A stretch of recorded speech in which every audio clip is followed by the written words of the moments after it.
अस्सलाम वालेकुम, मैं हूं सरफराज अहमद। आप देख रहे हैं स्पोर्ट लवर। मैं इस वक्त जिला कसूर के गांव तहसील पत्तों की मैं गांव में खड़ा हूं। मैं आपको कुछ नया बताने वाला हूं जो कि आप लोग इसके बारे में नहीं जानते। ये एक बहुत बड़ा किसी वक्त शहराबाद था जो मेरे पीछे की तरफ नज़र आ रहा है, लेकिन इस वक्त ये कब्रिस्तान है और ये बहुत पुराना वक्त का शहराबाद था। अब ये कब्रिस्तान के तौर पर ज़मीन इस्तेमाल होती है, जिसका मजमूई रकबा तकरीबन 85 एकड़ बनता है। और ये इसके साथ मैं आपको दिखाने वाला हूँ। ये इसके साथ ये रोई है, रोई नाला मैं आपको अभी दिखाऊंगा। और मैं अभी आपको ये बता दूं, मैं अभी 8 फरवरी 2024 है, मैं अभी बोट कास्ट करके आया हूँ। और ये मैं आपको अपना अंगूठे का निशान बताता हूँ। ये देखें, मैंने बोट अभी कास्ट करके अभी आया हूँ। आपको इसके बारे में आस्ता इस कब्रिस्तान के बारे में कुछ आस्ता बातें बताएंगे, जो कि आपको आगे चल के हम आस्ता थोड़ी करके बताएंगे। जितना कि हमें मुझे मालूम है वो भी हम आपको बताएंगे। तो ऐसे ही अब चलते हैं, देखते हैं क्या सूरत हाल है। हाँ, तो मैंने आपको बोला था ना कि मैं आपको इसके करीब से एक नदी नाला गुजरता हुआ दिखाऊंगा, जो कि ये अभी तकरीबन 8-10 साल पहले पिछली हुकूमतों ने बनाया था। जो कि ये कांव मलिया, आपको गांव दूर से दिखाने वाला हूँ। ये कांव मलिया गांव है, जो कि इसके नाम से ये मशहूर है। कांव मलिया का कब्रिस्तान ये गांव है। ये आपको मैं जूम करके दिखाता हूँ। मैं बाद में आपको इस गांव का विजिट भी कराऊंगा। ये रोई नाला है, जो कि इसके करीब से गुजरता है, कब्रिस्तान के करीब से, जो पुराने दौर में किसी वक्त ये शहराबाद था। मैं आपको आगे चल के दिखाने वाला हूँ। हाँ, और एक और बात मैं आपको बता दूँ, थोड़ा सा मुझे याद आया। ये जो रकबा है ना, ये फ़िलहाल ये जो गंदम काश्त नज़र आ रही है, किसी दौर में ये भी कब्रिस्तान का हिस्सा था, लेकिन अब ज़मींदारों ने इसको ज़मींदारी में इस्तेमाल कर रहे हैं। किसी वक्त इस समय मैंने अपने दादी का सबसे पहले मेरे ख्याल 95 में इसी जगह पर मैंने जनाजा पढ़ा था, जबकि ये कास्ट में नहीं थी। ये वीरान पड़ा हुआ था रकबा। ये रकबा इधर से बहुत ज़्यादा है, साथ इसके ये जो आपको फसल नज़र आ रही है, ये किसी वक्त ये भी वीरान था। ये ज़मींदारों ने ज़मीन इसमें ज़मींदारी में इस्तेमाल कर रहे हैं। ये भी कब्रिस्तान का हिस्सा है। और 2001 में मैंने इधर ही अपने वाला साहब का जनाजा पढ़ा था, जहाँ ये गंदम नज़र आ रही है। जब भी ये इस्तेमाल में नहीं थी, लेकिन अब ज़मींदारी में इस्तेमाल में आ रही है, तो ये ज़मींदार इसको इस्तेमाल में लाते हैं। चलो खैर, ये उनका मसला है, लेकिन मैं आपको बता रहा था। मैं आपको लेके चलता हूँ जो शहराबाद था, जो कि आजकल कब्रिस्तान में इस्तेमाल हो रही जगह। ये क्यों हुआ, कैसे हुआ, ये हम आपको आगे चल के बताएंगे। ये किसी वक्त ये बहुत ऊंचे टीले थे। वक्त के मुताबिक अब ये बारिशें होती रही हैं, और फिर ये बारिशों की वजह से, और कुछ ये एक वक्त था कि जब इंडिया पाकिस्तान बना था, जब हमारे वाला साहब बताते थे, वाला ताया दादा, कि ये बहुत सख्त ज़मीन थी। लेकिन आस्ता ये जो 1977-78 में एक सैलाब आया था, जिसकी वजह से ये ज़मीन नाकारा हो गई और ये सैम ज़दा हो गई। ये जो वाइट नज़र आ रहा है, मतलब कि सफ़ेद, ये कर्ला शोर है। मैं आपको इसके बारे में कुछ बता दूं। ये ज़मीन जो है, ये देखें, मैं आपको दिखाता हूँ। ये ज़मीन सैम ज़दा है। ये कास्ट के में इतने कारमंद नहीं है। ये देखें, ये शोर है, इतने ये ज़मीन कारमंद नहीं है। इसी वजह से ये कि ये शेम को जैसे ये दर सेम ज़्यादा इलाका है। तो मैं आपको दिखाने वाला हूँ कुछ नया, इसलिए। हाँ, तो ये आप देख रहे होंगे, ये जो सामने टीला नज़र आ रहा है, ये घास, जंगली घास खड़ी हुई है। ये जो टीला नज़र आ रहा है, किसी दौर में ये बहुत ऊंचा था। बारिशों का पानी का बहाव की वजह से ये अब आस्ता नीचे आ रहे हैं, और कुछ ये सेम ज़्यादा इलाका होने की वजह से। और ये घास है, ये जंगली सी घास है, इसको जानवर भी नहीं खाते। तो ये यहीं पर ही रहती हैं, ज़मींदारी में इस्तेमाल भी नहीं होती। और ये बहुत पुराना कब्रिस्तान है। ये तकरीबन, मैं आपको बता दूं, ये तकरीबन 4 गाँवों का कब्रिस्तान है, 4 से 5 गाँव का। मैंने अपनी ज़िंदगी में इतना बड़ा कब्रिस्तान नहीं देखा, बल्कि मैंने हिस्ट्री में सर्च मारी थी गूगल पर, तो पाकिस्तान का सबसे बड़ा कब्रिस्तान निकला लाड़काने का। लाड़काने में है एक कब्रिस्तान, जो कि पाकिस्तान के कब्रिस्तानों में सबसे बड़ा कब्रिस्तान रकबे में। और फिर मैंने सर्च मारी तो गूगल पर, तो वो निकला उसका लाहौर का कब्रिस्तान। और मैंने जब कसूर का सर्च मारने की कोशिश की तो उसमें नो रिज़ल्ट आया। तो मेरे ख्याल से तकरीबन ये भी कब्रिस्तान कसूर में शायद हो सकता है सबसे बड़ा हो रकबे में, लेकिन इसका कोई सबूत नहीं मिला गूगल पर मुझे। बाकी लोगों से सुनता हूँ जो इधर आते हैं कभी कभार जनाजे पढ़ने के लिए, वो कहते हैं यार ये बहुत बड़ा कब्रिस्तान है। तो मेरे ख्याल से ये कसूर का कब्रिस्तानों में से सबसे बड़ा होगा। और ये अब आपको जो सामने दिखाने वाला हूँ ये टीला है पुराने दौर का, जो कि तकरीबन मुग़ल ख़ानदानों के दौर का होगा, अंग्रेज़ों के दौर का होगा, अंग्रेज़ों के पहले का दौर का है। ये देखें, मैं आपको चढ़ कर दिखाता हूँ। ये तो ख़तरनाक काम, फिर भी मैं आपको दिखाऊंगा। ये टीला है, ये देखें, मैं आपको दिखाता हूँ। ये टीला है, ये पुराने दौर का है। ये किसी वक्त सुनते हैं कि शहराबाद था। ये देखें, मैं आपको दिखा रहा हूँ। मैं ऊपर चढ़ा हूँ, ये साथ में कच्चा रास्ता है। और ये देख, ये साथ में बच्चे ग्राउंड में क्रिकेट खेल रहे हैं। अब हम आपको आगे चल के दिखाएंगे। और एक गांव की कब्रिस्तान इधर है, वो भी हम आपको आगे चल के दिखाएंगे। और अब मैं आपको ये सबसे पहले आपको जनाज़ा दिखाने वाला हूँ, जो कि इधर अभी नई बनी हुई है, सामने दिख रही है। मैं आपको वो दिखाने वाला हूँ और मज़ीद मालूमात मैं आपको दूँगा साथ साथ। ये लोग इसको रास्ते को इस्तेमाल भी करते हैं, कच्चे रास्ते को। ये इधर गांव में निकलता है बाबे वाली को, ये रास्ता निकलता है बाबे वाली को निकल जाता है। ये कसूर तहसील गांव है और ये कामलिया से भी जुड़ा हुआ है साथ में। ये कच्चा रास्ता है, ये आपको मैं दिखा रहा हूँ। ये आज के दौर की नहीं, ये जदीद मशीनरी की माटी गिरी हुई नहीं है, ये बहुत पुराने दौर की माटी गिरी हुई है। ये एक शहराबाद था किसी दौर में, लेकिन इसके बारे में मुझे कुछ मालूम है, कुछ नहीं है। मैं इसलिए ये बात आपको बाद में बताऊंगा, जब मुकम्मल मुझे इन्फॉर्मेशन होगी तभी मैं आपको इसके बारे में बताऊंगा। लेकिन इससे पहले मैं आपको कुछ नहीं बता सकता, जितना मुझे मालूम है वो भी नहीं, क्योंकि जब मुझे इन्फॉर्मेशन पूरी होगी, मतलब कि पूरी बात का पता होगा, जब मैं आपको इसके बारे में बताऊँगा। तो ये ऊँचाई पे है, काफ़ी ऊँचा है, आम रकबे से तकरीबन मेरे ख्याल से 8 से 10 फुट ऊँचा है। और जब ये इंडिया पाकिस्तान बना रहा उस वक्त में हमारे बाबा ताया वाला साहब बताते थे कि ये तो बहुत ऊंचे टीले थे।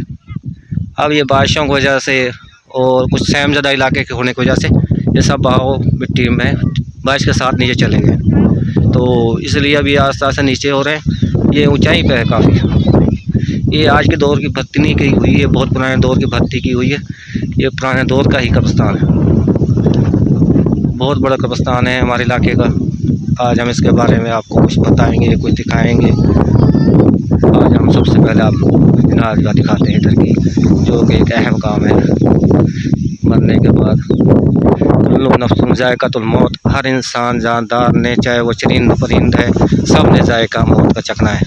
चाहे वो मुसलमान है, चाहे हिंदू है, चाहे ईसाई है, चाहे कुछ भी है, सब ने मौत का ज़ायक़ा चखना जो जानदार है।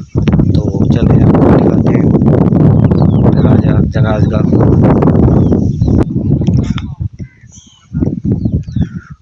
हाँ, ये हम पहुंच गए जनाज़ा के करीब। है आपको दिखाने वाला, ये अब आप बनाइए तकरीबन 4, 5, 7 साल पहले। ये कुछ अपने आपसे चंदा इकट्ठा किया लोगों से, मतलब कि किसी ने 1000 दे, 2000, 10,000, 20,000, जैसे भी किसी को मुनासिब लगा, उन्होंने चंदा इकट्ठा करके ये हम लोगों ने खुद बनाई है। मतलब कि ये इधर हम, अरे भी अब दादा दादी वाला साहब मेरे इधर ही दफन है, तो ये हमारा कब्रिस्तान भी है। मतलब कि मैं आपको ये दिखाने वाला हूँ, ये मैं आपको बाहर से दिखाता हूँ, फिर अंदर से दिखाऊंगा मैं आपको। ये बाहर से इधर से देखें, अभी तामीर है जनाज़ा, और मैं आपको अंदर चल के दिखाता हूँ। ये जनाज़ा इधर ये कब्रिस्तान की, ये देखें, बहुत ही ख़तरनाक काम है ये। मैं आपको लेकर चलता हूँ, जनाज़ा दिखाता हूँ।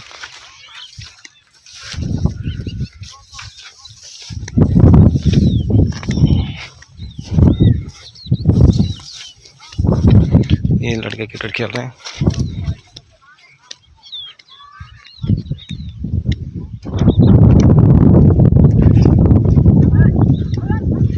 ये नल का जनाज का, ये जनाज का कांडोल का है।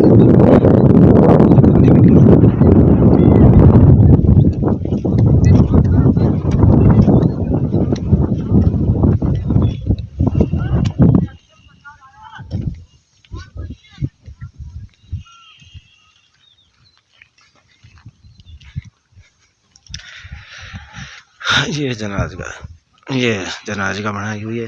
अभी इसकी छत डलने वाली है, काम रुका हुआ है ये दरमियान में। बहुत जल्द काम शुरू होगा इंशाअल्लाह, अल्लाह ताला ने चाहा तो।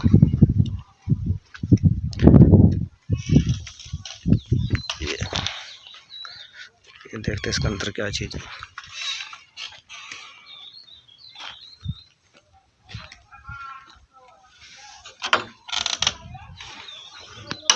ये कुरान वर्क रखे हुए हैं।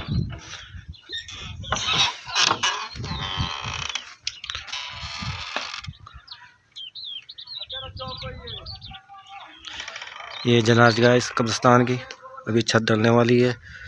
ये मेहराब है, यहाँ पर जनाजा आगे रख कर इमामत होती है।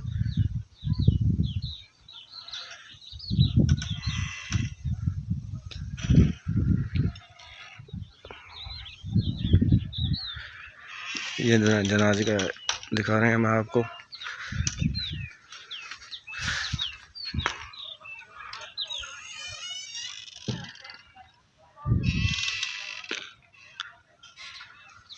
काफ़ी बड़ी जनाजगाह है ये।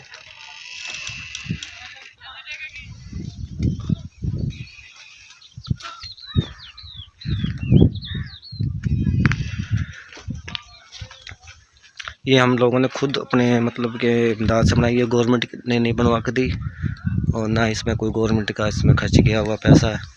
ये गांव के लोगों ने खुद चंदा इकट्ठा कर कर बनवाई है और काफ़ी बेहतर काम किया। लेकिन अब ये काम बीच दरमियान में रुका हुआ है और इंशाअल्लाह बहुत जल्दी काम शुरू होगा और मज़ीद हम आपको आगे दिखाते रहेंगे और इसके बारे में बताएंगे आगे चलकर। और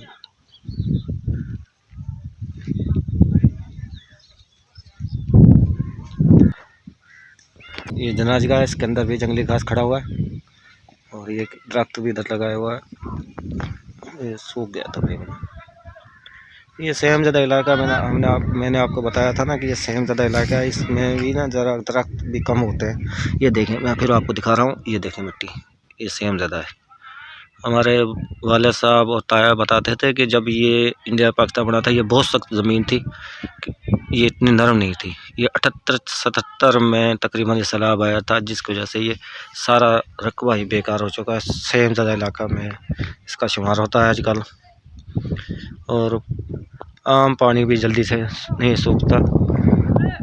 और हम आपको दिखाने वाले इस जनाजगाह के अंदर एक नलका है जो ख़राब है, वो भी हम आपको दिखाएंगे। ये हम आपको दिखा रहे हैं, ये नलका भी ख़राब है,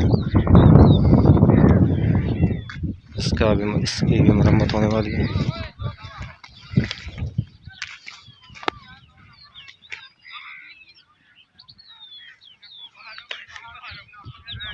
ये देखें आप, ये नलका भी ख़राब है।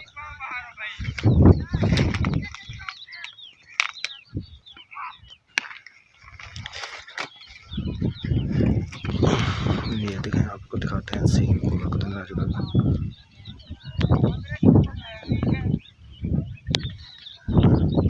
काफ़ी खूबसूरत। लेकिन अब ये मुकम्मल काम नहीं हुआ, मुकम्मल काम होगा तो ये जब और भी ज़्यादा खूबसूरत नज़र आएगी। पर अब बेहतर है, बहुत अच्छी है माशाल्लाह।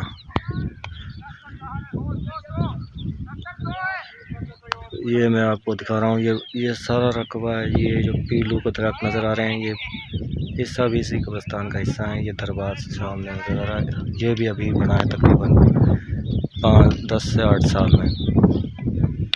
ये लड़के क्रिकेट खेल रहे हैं, हम चलते हैं और कोई आगे क्रिकेट की वीडियो बनाते हैं जो कि स्पोर्ट लवर में शामिल है हिस्सा। हम आपको आज दिखाएंगे क्रिकेट खेलते लड़के। ठीक हो गया, अल्लाह हाफिज़। बाकी रास्ते में बनाएंगे। ये पाकिस्तान का मेहराब और बाहर का हिस्सा है जनाजगा का। ये मुझे दोस्त मिला था, ये दोस्त इनके साथ काम करता फैक्ट्री में, लेकिन अभी इस वक्त छोड़ चुका है फैक्ट्री। ये हम आपको दिखा रहे हैं।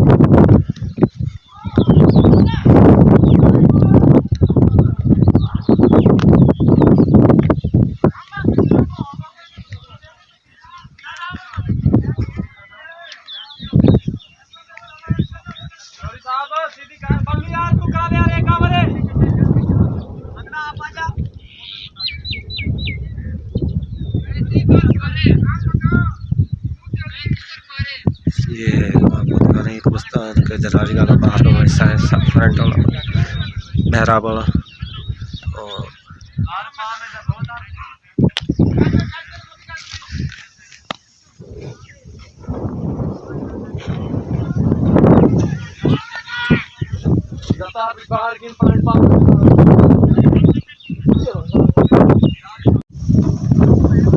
तो ये मेरे पीछे की तरफ जो आप देख रहे हैं जनाजगा का हिस्सा है। तो मैं चाहता हूँ कि